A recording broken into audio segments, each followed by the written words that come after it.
Welcome to Talking About Speedway. Con Migro and Graeme Sinden with you. Con, whilst we haven't had any racing at Perth Motorplex, there's been plenty of racing around the state.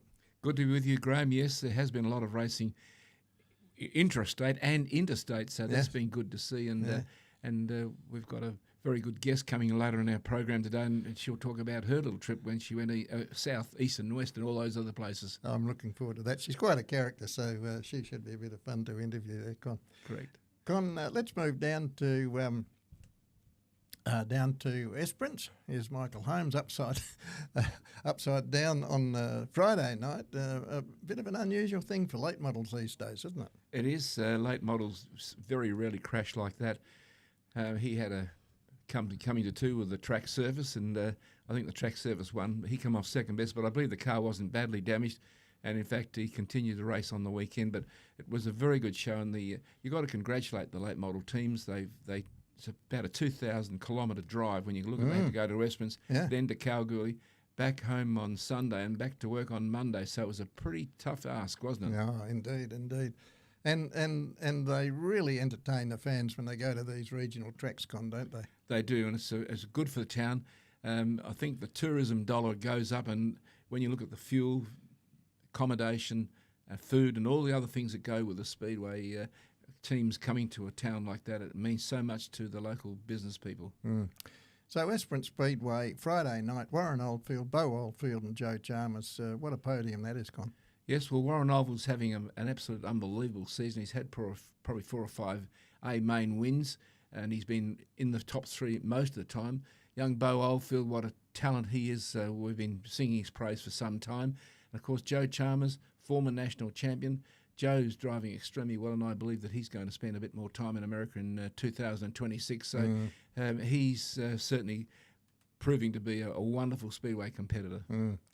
I understand we weren't able to get down there, obviously, but I understand the Esperance track was quite a good one for them, although it was a bit rough through the middle, so drivers were opting either down on the low line or up on the fence, and up on the fence was the high line. But Warren, I think, as I understand, spent a fair bit of time on the bottom, and it worked for him because he won the feature. Yeah, well, I've been saying for some time, from Kununurra to Esperance, I believe the standard of tracks in Western Australia, they're second to no one. They are really, really good quality tracks, and the towns embrace them, and that's the big thing about the sport, because if we don't get support, those sorts of things don't happen. Yes, indeed.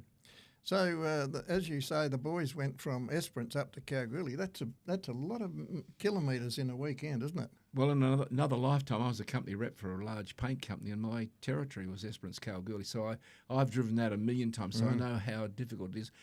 When you're towing a race car, it'll even be 10 times harder and probably a lot slower. But I was very pleased for young Bo Oldfield. That's probably his first major win from the point of view of winning a series from Rod Massara and Warren Oldfield. So Uncle Warren come third, and other Uncle Jamie, we haven't seen him lately. We don't know whether because he was at Bunbury, I suppose, preparing the track for the big show they had down there on Saturday night. I understand he did go down here, but broke the car earlier on, and that was his night. But I could be wrong, but that's my understanding, that he did go down and race with the boys. But what a podium, as I say, and it's good to see Rod back up there in the winners list, isn't it? Yeah, he's a very quiet guy and very dedicated race car driver. Hasn't got a big budget. In fact, a lot of them don't have, for that matter. And it's good to see a couple of new faces join them on the podium. And of course, Warren Oldford, he's been an absolute outstanding competitor for many seasons now. And of course, I've put this slide on, Con. I think it's beautiful. Dad and son there in the one shot, both proud as punch, and why wouldn't he be? Yeah, well, he certainly knew something last year when he said, I'm going to put Bo in the car more often. And I know, as I said to you before, a lot of people say what a really nice young man. I've only met him a couple of times myself, but apparently he's a really nice young guy. So not only is he a good race car driver, he's also a nice young man, and that's what we want to see, breed good citizens. Oh, absolutely. Now, down in Bunbury, Con, another show down there, Bunbury putting on some great racing, and this occasion it's 360 LS Series, and Michael Keane was triumphant down there. Well, it's good to see. Michael's had a pretty unusual season. He was on the sideline for a few weeks, but he's jumped back. He's been a state champion, and he's a fine driver. Trent Pigden was in second place, and Ryan Farrell in third place. In fact, while we're talking about Trent Pigden, as you know, he bought the Robbie Coyford car in the open car. And Robbie Coyford, I've been told, has just got out of hospital in America, so he hasn't been well. He hasn't raced since he's been back, and he had a waterborne bug in his system, and he was sidelined. So it was good to see, because at one stage it looked like he was going to miss the whole American season. Yes, indeed. And he was very, very ill, Con. It was, waterborne bugs that gets into your blood and into your brain and all that. No, I mean, it's a serious injury that he had. I don't know how he performed in Perth like he did, because that's where it started from. Absolutely. So there's nothing of the young man. And anyway, it's good to see he's back on the gold standard, because Trent has bought that car that he drove at the Motorplex last year, and it's going to be here in time for next year when Buddy comes back and races it again. And then after that, it's a Toyota-powered car. Then Trent is going to race that car in open company. So Michael Keane, as you say, hasn't had the season that we were looking for. He's a very, very talented driver. There's no question about that. But to beat Trent Pigden and Ryan Farrell, you've got to be on your best game, A-game, don't you? You're absolutely right. I've got a big rap for Ryan. I think he's one of the best sprint car drivers we've ever produced in the state. I did say to him a couple of weeks ago, I'd like to see him go in the open company again. He said, but the troubles with Connie, he said, I don't think I could handle it anymore, because those guys are all young and most of them are under 30. And he said, I'm pushing in the 50s, and it's a difficult gig just to even keep these cars going in the right direction. But having said that, Con, he's in great nick though, isn't he? There's not an ounce of fat on him. He looks physically, he looks terrific. And I mean, even to wheel a 360 LS around, you've got to be a pretty good driver, and mugs don't get behind those things and win races. They don't. Or staying at Bunbury Con, wingless sprints were down there, as were the 500 Formula 500s. Our man Matt Iwano once again victorious. Yeah, well, Matty Iowa now is probably one of the best drivers we've produced in the state for a long, long time. And with the Australian title going to be held at the Motorplex in a few weeks' time, I'm looking forward to seeing him being one of the favourites in that event, and I'd love to see him win the event. But of course, there's going to be a lot of other people coming there. We've got enough cars to provide the whole program, really, in Western Australia. So that's we wish him well and congratulate him for what he's done at Bunbury last Saturday night. Well, I understand there's well over 100 cars coming for that Australian Championship, Con. What an event that's going to be. How Gavin's going to program it, I've got no idea. But, absolutely. And Matt Brown, he's back in winning form. He won at the Motorplex last time out, Con. Yes, he's returned to top form. He's had some horrific race crashes in his career, and I'm pleased for the young guy. His father, Robbie, was a very capable Formula 500 racer. They prepare a very good car, and of course a winner. And you can't do much better than that. No matter where you go, if you've got to win, that's an important part of the racing. And Con, just sticking on Formula 500s, I'm a bit confused about this, I have to say, so I apologise in advance. But in South Australia, Stephen Elbant's over there performing in the Formula 500 Championship, and I tried to find information out, and one post I saw that Stephen was second in the feature and then third in the other feature. So I'm assuming there's a couple of rounds involved in the championship, but if that's the case, Stephen Elbant's still doing well, a second and a third in the two races that I've been given information on. So well done to Stephen, and of course there's Australian Championships coming up later or early in March. Yes, that's good to see young Stephen going across the desert, as they say, to have a crack and learning other tracks, and he's a fine competitor, and it wouldn't surprise me if he bought Australian #1, but he's got probably his hardest rival in Cody Taraccio from Perth, who has just about nailed everyone to the cross this year. Goodness me. That Japanese Suzuki motor he's got's unbelievable. It is a fantastic motor. So, Con, I've got, I'll just switch across here now to the Australian Championship, Formula 500 Championships. This is nomination list. As you can see, there's over 70 cars there.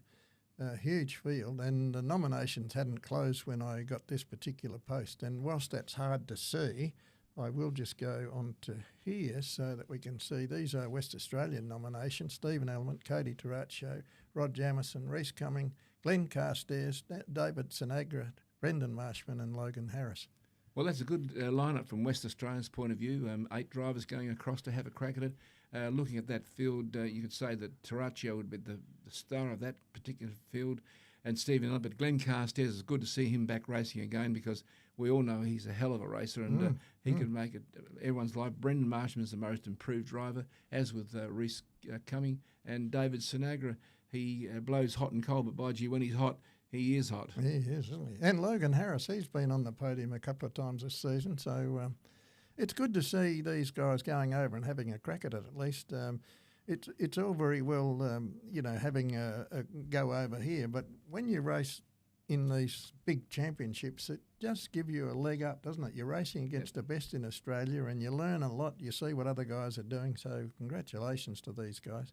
And getting back to Stephen Element, Con, I think that's a good move to go over there early, race on a couple of these tracks, get used to being out of your own bed and doing all of those sort of things. So when the championship comes around, you're ready to get cracking, aren't you? Of course, and the track surfaces are a lot different in a lot of cases. So it's a wonderful learning curve, and you have so much fun when you go on those tiles. I've been to several of them. When Gavin raced, we went interstate and intrastate as well, and it was just fantastic. You learn so much, and it's a lot of fun, and it builds friends for life. So best wishes to all the boys that go across there and compete in that. I think we're reasonably comfortable in saying that we've got a good crew that's going over there, and if we don't bring back the title, I'm sure that we'll be in the top three. Absolutely. There's no doubt about that in my mind. Now, up at Pinjar Park, Con, they had the state championships up there. I didn't get up there, but Jonah Seater and Morgan Cornwell are the current 2026 state sidecar champions. Congratulations. Yeah, good on him. And Jonah, prior to coming to Speedway, his father was also a good Speedway racer, but young Jonah was a very prominent road racing rider, and I think the only thing that in the end cost him was the enormous cost it goes to go road racing.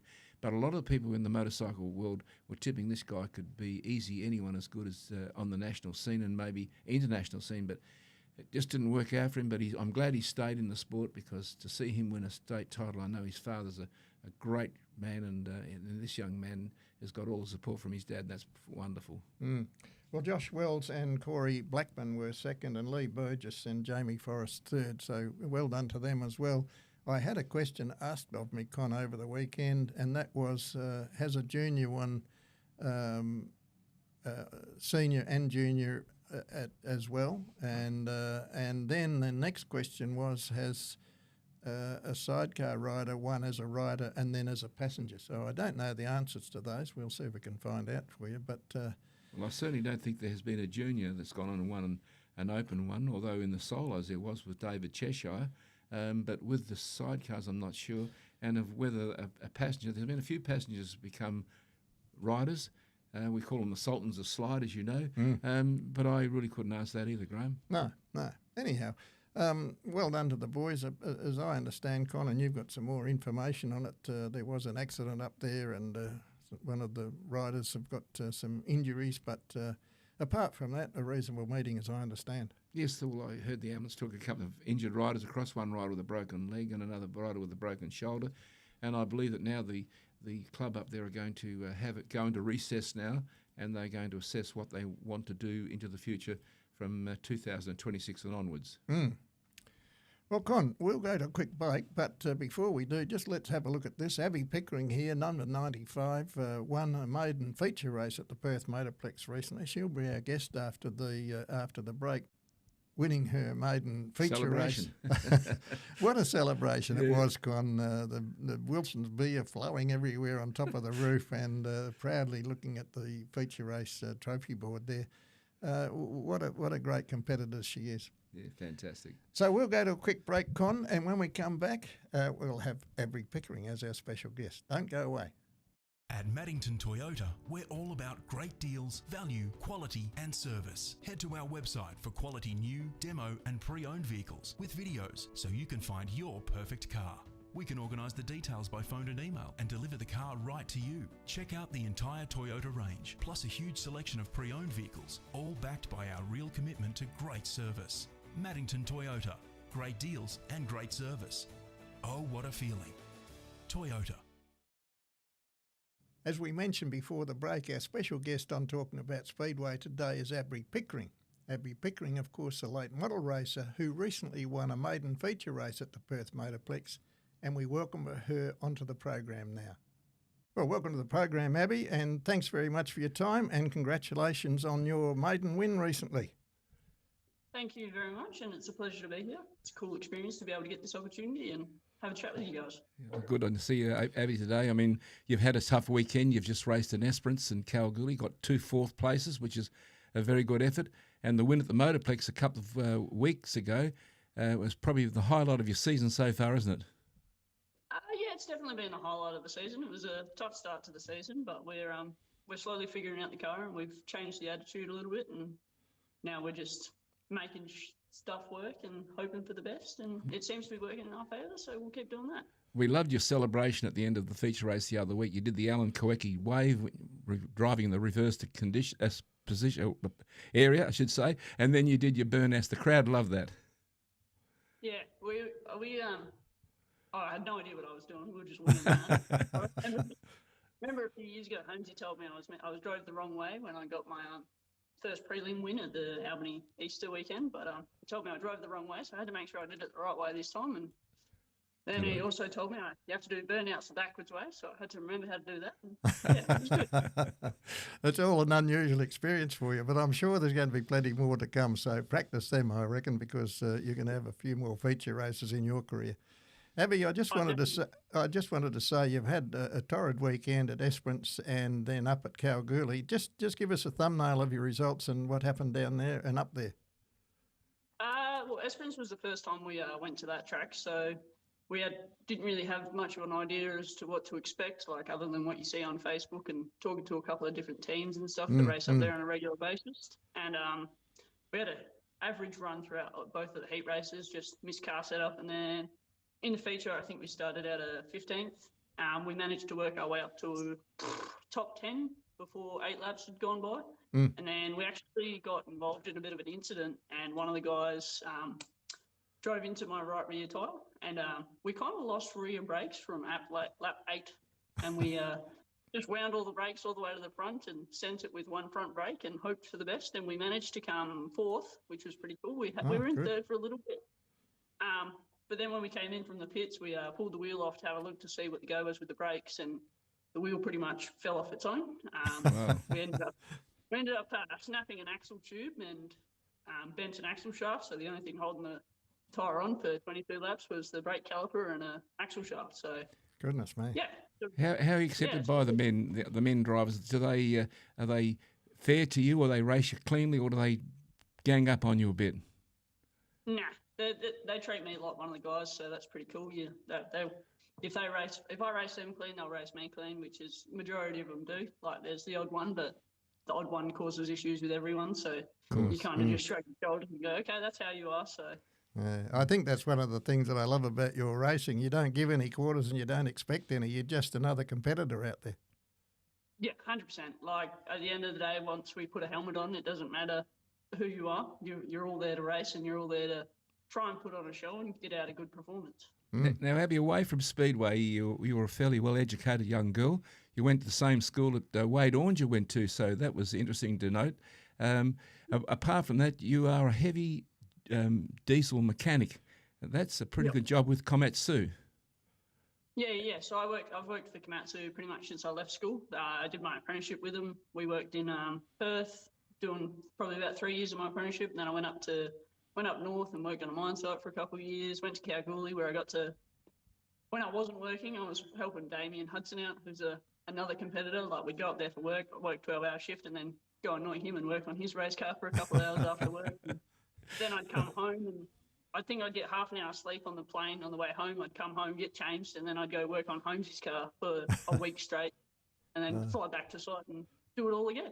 Now, your mentor at Esperance on Friday night went upside down. Holmesy's, is he okay?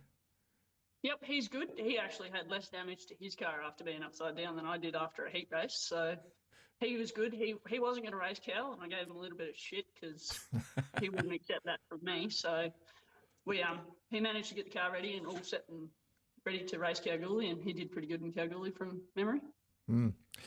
Abbey, tell us how you got involved in all this late model racing. Well, I grew up in the same town as what Holmesy used to live in, and my mum used to be the local water carter, and we used to go there and drop off loads of water to Holmesy's. And I remember getting out one day, and he went through and he explained the springs to me when I was probably about 10 years old. Cannot remember a single thing he said, but and then once I got a little bit older, I started helping Holmesy, and then he started harassing me like, "Come on, when are you going to get a car?" Like, and then we ended up getting a car, and he was very supportive and very helpful. We ended up stealing his pit crew for a little while, Darren Fraser, to come and help and spread some knowledge and all the rest of it. And yeah, they've definitely helped and supported me a lot to get to where I am today. And he was definitely one of the most happiest people every time I win an event. He's definitely one of the most happiest ones. Oh, that's great. I tell you, the other night when you won the A-Main at the Perth Motorplex, by that time the track had become dry slick because the sprint cars took over an hour to run their race, and you guys come straight out. But you didn't falter. You went from go to woe, and we thought that you were going to crack a record. You were just outside the record, but did you have any special plans when you were driving a dry slick track like that? I feel like a dry slick track like that, it's good for me in that sense, because I've only got a smaller motor than some of the guys. I've only got the Crate 525, where some of the guys are running the open motors, so it gives us a bit more of a chance to, a bit more of a fair playing field, because you can't just smash the throttle and go for it. So you got to just mainly be conservative and think about your tyres and try not to smoke your tyres too early in the night and try and make them last the 30 laps. There wasn't much tyre left by the end of it, so it's a good thing it was only 30 laps. And there's nothing of you. I mean, you're only a slight little girl. I mean, do you? Has that got power steering?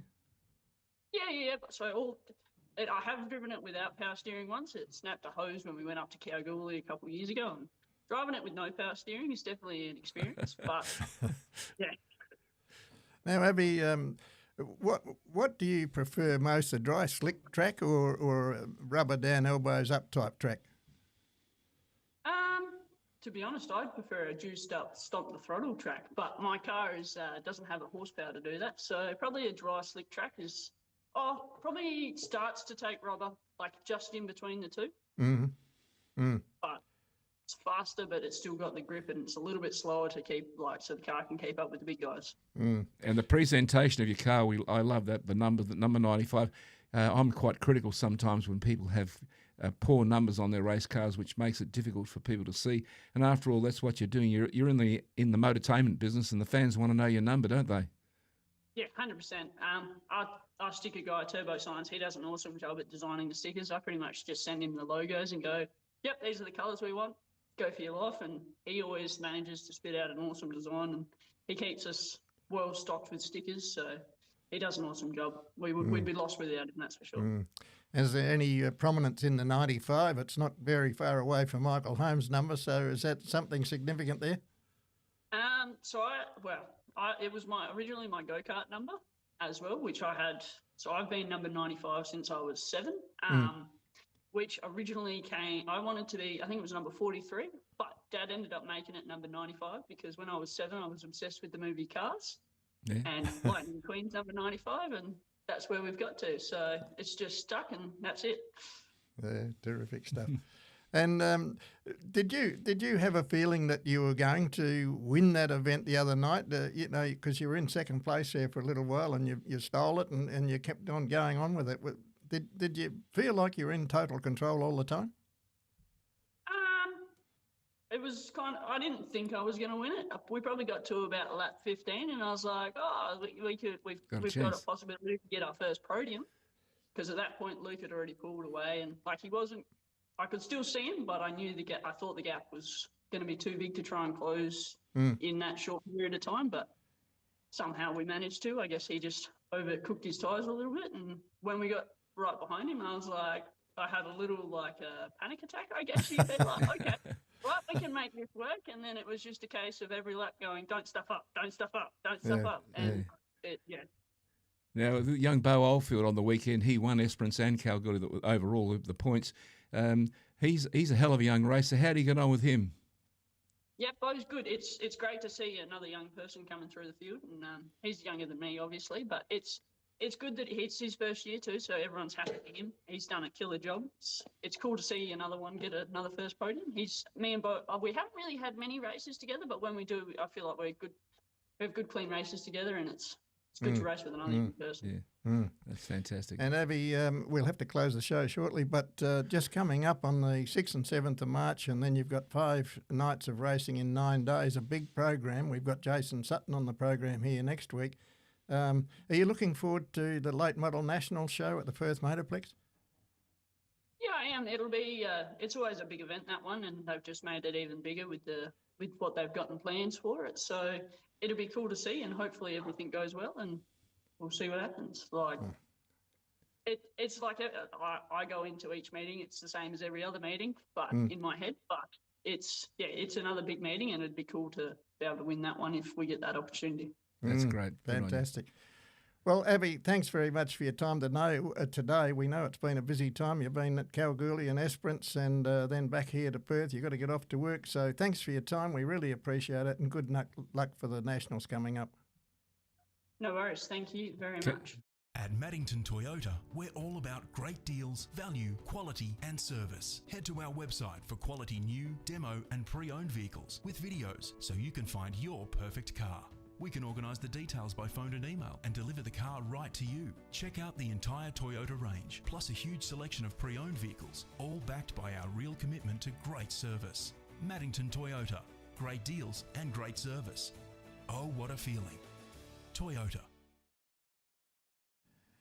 Well, welcome back to Talking About Speedway. Abbey Pickering there before the break. What a character she is, Con. A lovely lady and a fierce competitor. No, it's good for the sport. It's just, she's a wonderful, I call her a breath of fresh air, and it's wonderful to see. Yeah.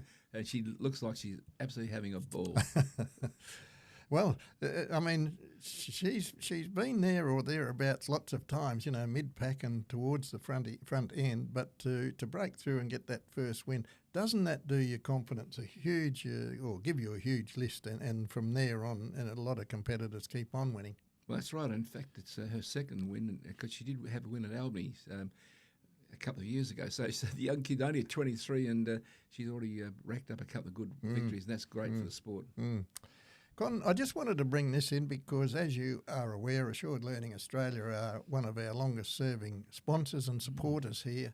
And very recently, they celebrated 10 years in the automotive air conditioning training business, successfully, I should say. And isn't it great that our supporters are enjoying these sorts of milestones? Yeah, we've gone for the ride with them for about 8 of those, I think, but whatever it was, anyway, 5 or 6 anyway, and it's good. I congratulate Lyle. He was the owner and mover and shaker of Assured Learning, and his staff. They do a wonderful job, and they provide us with a wonderful recording studio, and otherwise we'll be doing this in the middle of the Great Eastern Highway or something like that. And again, Con, just before we close the show out, Buoyant Upsellers, whilst we haven't had any racing, I just wanted to refresh viewers on this. Buoyant Upsellers Sprint Car Driver of the Year in conjunction with SEN Radio, the Spirit of Southwest. And then I can show you this one because here's the current points. Dane King shot 106, Callum Williamson 76 and Caden Manders 55. So no change in the order, but just to refresh viewers. And again, the reason I wanted to do that is Assured Learning Australia, the sponsor we just spoke about, is sponsoring this particular event as well by providing $1,000 cash, Buoyant Upsellers a case of champagne, and King Chrome $1,000 worth of tools or product. Wonderful, wonderful, wonderful support.